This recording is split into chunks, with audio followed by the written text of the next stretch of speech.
Assalamualaikum warahmatullahi wabarakatuh. Alhamdulillah hari ini kita bisa bertemu lagi ya, meskipun kita bertemunya hanya lewat daring. Untuk pelajaran tema hari ini, Ustazah akan terangkan dua mata pelajaran yang ada di tematik. Yang pertama tentang IPA dan yang kedua nanti tentang bahasa Indonesia. Kalian cukup perhatikan penjelasan dari Ustazah, terus nanti kalian dengarkan tugasnya apa. Tapi ingat, materi ini jangan dihapus, jangan dibuang. Kalau bisa di print dan disimpan supaya nanti kalau ada ulangan atau apapun atau akhir semester besok kalian bisa membacanya kembali. Baik, perhatikan dulu penjelasan dari Ustazah. Yang ini tentang IPA dulu ya. Dalam IPA, Ustazah akan menerangkan tentang mengenal sifat-sifat benda. Berdasarkan wujudnya, sifat benda itu ada 3. Ada benda padat, ada benda cair, dan benda gas. Untuk benda padat, itu ada gambar benda padat yang diantara ke lingkungan kita. Ada lemari, ada meja, kursi, pensil, rak, dan lain sebagainya. Masih banyak lagi ya benda padat yang ada di sekitar kita. Kalian nanti bisa perhatikan di dalam rumah kalian sendiri. Banyak sekali benda padat yang ada di rumah kalian. Nah, benda padat ini memiliki sifat. Untuk sifat yang pertama yaitu bentuk benda padat selalu tetap meskipun diletakkan di berbagai tempat. Kalian perhatikan gambar pensil di 2 tempat itu. Untuk gambar yang pertama, pensilnya ditaruh di gelas, dan untuk yang kedua, pensilnya ditaruh di atas meja. Dimanapun tempatnya, bentuknya tetap sama, yaitu pensil. Meskipun pensilnya ditaruh di dalam gelas, meskipun pensilnya ditaruh di atas meja, di atas kasur, di atas lantai, dimanapun, kalau benda padat bentuknya masih tetap sama. Kalau awalnya pensil, dimanapun tempat pensil itu pasti bentuknya seperti pensil. Paham ya?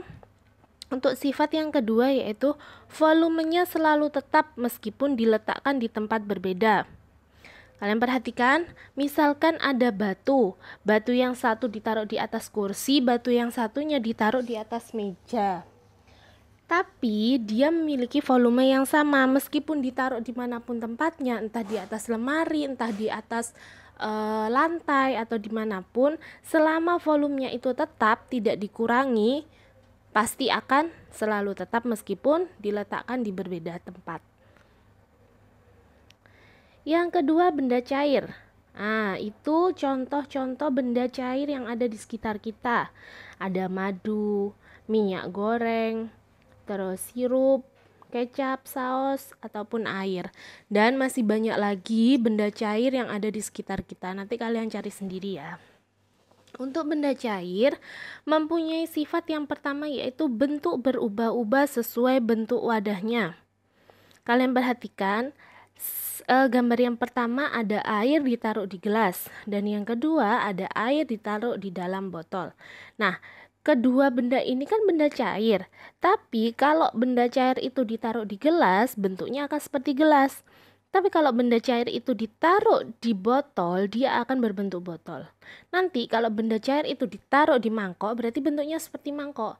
Jadi benda cair itu berubah sesuai dengan tempatnya, gitu ya. Untuk yang kedua, volume benda cair tidak berubah meskipun ditempatkan dalam wadah berbeda. Kalian perhatikan itu. Yang pertama, benda cair itu ditaruh di gelas. Setelah itu, benda cair itu nanti dipindah di tempat mangkok. Dan yang satunya benda cair ditaruh di dalam botol. Nah, ukuran di gelas itu segitu. Tapi nanti kalau ukuran dituangkan di mangkok, ukurannya jadi seperti itu. Nah, nanti kalau dituangkan di botol, ukurannya juga seperti itu. Jadi sama, meskipun bentuknya berbeda, tapi volumenya itu sama. Tapi dengan syarat ya, tidak dikurangi dan tidak ditambahi. Jadi sama, tidak tumpah airnya. Jadi sama. Meskipun beda tempat, nanti beda isinya, tapi dia mempunyai volume yang sama. Untuk yang ketiga, mengalir ke tempat rendah. Kalian perhatikan air terjun. Air terjun itu enggak ada kan yang mengalir dari rendah ke atas. Nah, itu namanya bukan air terjun ya nanti. Kalau air terjun itu mengalir ke tempat yang rendah. Jadi dari atas dulu terus ke bawah. Selain itu juga sungai. Sungai itu mengalir dari hulu ke hilir. Jadi daerah hulu itu lebih tinggi daripada daerah hilir. Yang keempat, benda cair dalam keadaan tenang, permukaan selalu datar. Nah, ini biasanya dimanfaatkan tukang bangunan untuk memeriksa kerataan permukaan lantai menggunakan alat yang namanya waterpass. Yang kelima, benda cair memiliki sifat kapilaritas. Kapilaritas itu artinya adalah peristiwa meresapnya benda cair melalui celah-celah kecil. Contohnya adalah meresapnya minyak tanah ke sumbu sehingga sumbu dapat dinyalakan, seperti di kompor, atau kalau enggak kalian sedang itu lampu yang zaman dahulu itu kan pakai minyak tanah. Nah, nanti di situ ada sumbunya. Jadi kalau sumbunya sudah masuk ke minyak tanahnya, terus dia akan menyala lampunya.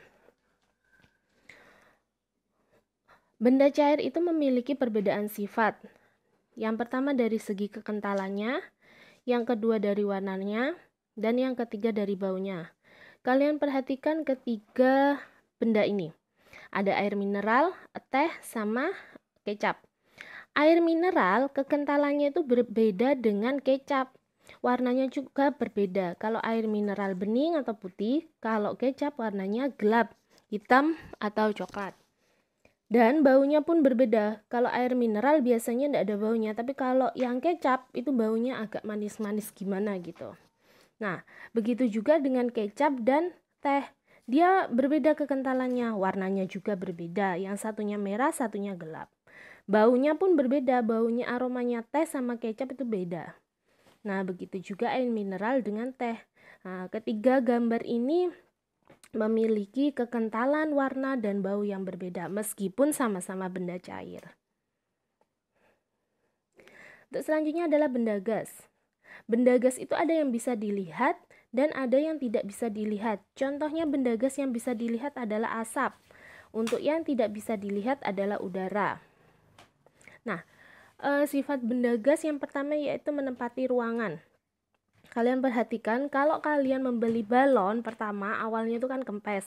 Nah, setelah diisi udara dia akan mengembang, jadi menempati semua ruangan. Tidak ada ceritanya kalau balon itu ditiup dia separuhnya kempes, separuhnya mengembang. Itu nggak ada. Jadi kalau sifatnya benda gas itu menempati ruangan, sekali ditiup semuanya akan mengembang. Yang kedua yaitu memuai jika dipanaskan. Kalau lama-kelamaan ban sepeda itu ditaruh di panasan, pasti dia akan meletus. Yang selanjutnya, bentuk dan volume benda gas selalu berubah tergantung wadahnya. Nah, kalau benda gas itu diisikan di ban sepeda motor, dia bentuk dan volumenya akan mengikuti ban sepeda motor. Dan kalau benda gas itu ditiupkan di balon, dia akan mengikuti bentuk dan volume balon, seperti balon. Untuk yang selanjutnya, mengalir ke segala arah. Nah, misalkan ada ibu kalian menggoreng ikan asin ya. Terus ibu kalian kan menggorengnya di dapur. Kalian ada di ruang tamu, misalkan lagi menonton TV. Nah, baunya itu pasti kerasa sampai ke depan, sampai ke tempat kalian tuh kerasa. Itu namanya mengalir ke segala arah. Untuk selanjutnya, perubahan wujud benda. Perubahan wujud benda itu ada beberapa. Ada 5 kalau tidak salah. Yang pertama membeku. Kalau membeku itu benda cair ke benda padat. Yang kedua mencair. Benda padat ke benda cair. Yang ketiga menguap. Benda cair ke benda gas. Yang keempat mengembun. Benda gas ke benda cair. Dan yang kelima menyublim. Benda padat ke benda gas. Nah, kalor dapat mengubah suhu benda. Proses memasak contohnya ya. Energi panas dari api kompor digunakan untuk menaikkan suhu bahan-bahan yang dimasak. Contohnya menggoreng ya. Kalor dari api akan memanaskan minyak yang akan menjadikan bahan makanan menjadi matang. Makin tinggi suhu benda, energi panas atau kalor yang dimiliki benda makin besar. Kalor mengalir secara alami dari benda bersuhu tinggi ke bersuhu rendah. Contohnya adalah panas api unggun berpindah dari api ke lingkungan di sekitar yang lebih dingin, menyebabkan udara di sekitar api unggun menjadi lebih hangat. Benda yang menghasilkan panas disebut sumber kalor. Contohnya ada api, kompor, matahari, dan lampu listrik. Makanan pun yang kita makan juga membuat pembentukan panas di dalam tubuh. Makanan itu menjadi sumber energi kimia. Energi yang kita peroleh dari makanan sebagian diubah menjadi energi panas sehingga suhu tubuh konstan. Tapi tidak semua energi diubah menjadi panas. Sebagian digunakan untuk beraktivitas, pertumbuhan, dan disimpan tubuh dalam bentuk lemak. Sekarang Ustazah akan menjelaskan tentang peristiwa membeku pada keseharian. Membeku itu artinya perubahan wujud dari benda cair ke benda padat. Dalam peristiwa ini, zat melepaskan energi panas. Contoh peristiwa membeku: 1. Pembuatan es batu, 2. Pembuatan agar-agar, 3. Pembuatan gula jawa, 4. Pembuatan es krim, dan yang kelima pembuatan listrik. Dari contoh ini semua awalnya itu dia bendanya cair. Setelah itu dibekukan dia akan menjadi padat. Untuk yang kedua, peristiwa mencair pada keseharian. Mencair itu artinya perubahan wujud benda padat ke benda cair. Terjadi karena adanya kenaikan suhu. Contohnya seperti es krim. Es krim itu enaknya kalau dimakan beku apa cair? Pastinya beku kan? Nah, es krim itu bisa mencair karena makin besar kalori yang diterima es krim, suhunya makin tinggi sehingga menyebabkan es krim itu mencair. Contoh peristiwa mencair lainnya yaitu 1. Mentega meleleh saat dipanaskan. Yang kedua, lilin meleleh saat dipanaskan. Dan untuk selanjutnya, peristiwa menguap pada keseharian. Menguap artinya perubahan wujud benda dari cair ke benda gas. Nah, contohnya saat menjemur pakaian di bawah terik matahari. Terjadi karena air pada pakaian mengalami perubahan wujud dari cair ke gas. Nah, awalnya kan dicuci bajunya, itu kan pasti ada air-airnya kan. Nah, setelah itu dijemur, dia akan menguap. Peristiwa menguap juga dipengaruhi kalor. Penguapan zat cair dipercepat melalui beberapa cara. Untuk cara yang pertama yaitu diberi banyak kalor atau dipanaskan. Saat menjemur pakaian di tempat yang teduh, keringnya akan lama. Berbeda saat menjemur di bawah terik matahari, pasti akan lebih cepat kering. Jadi kalau kalornya banyak, bajunya akan cepat kering. Yang kedua, memperluas permukaan zat cair. Saat segelas air teh dituang ke dalam lepean, maka akan cepat dingin daripada air teh yang tetap ditaruh di dalam gelas. Yang ketiga, mengalirkan udara pada permukaan zat cair. Pakaian yang basah akan cepat kering apabila ada angin bertiup. Angin itu menyebabkan molekul-molekul air lebih mudah meninggalkan pakaian sehingga cepat keringnya. Untuk yang keempat, mengurangi tekanan pada permukaan zat cair. Kopi panas dalam gelas terbuka lebih cepat dingin daripada kopi panas dalam gelas tertutup. Karena apa? Karena tekanan udara pada gelas tertutup lebih besar daripada tekanan udara pada gelas terbuka. Nah, contoh peristiwa menguap yaitu 1. Bensin dan alkohol yang dibiarkan di tempat terbuka lama-lama akan habis. Yang kedua, pembuatan garam dengan menguapkan air laut. Dan yang ketiga, parfum yang disemprotkan lama-lama baunya akan menghilang. Nah, mungkin itu penjelasan dari Ustadzah. Terus untuk tugas kalian yaitu ada di halaman 7, aktivitas 5. Di sana kalian tinggal mencentang itu termasuk benda padat, benda cair atau benda gas. Tapi setelah mencentang, kalian tuliskan sifatnya. Misalkan ya nomor 1. Nomor 1 itu gambar bendanya seperti itu.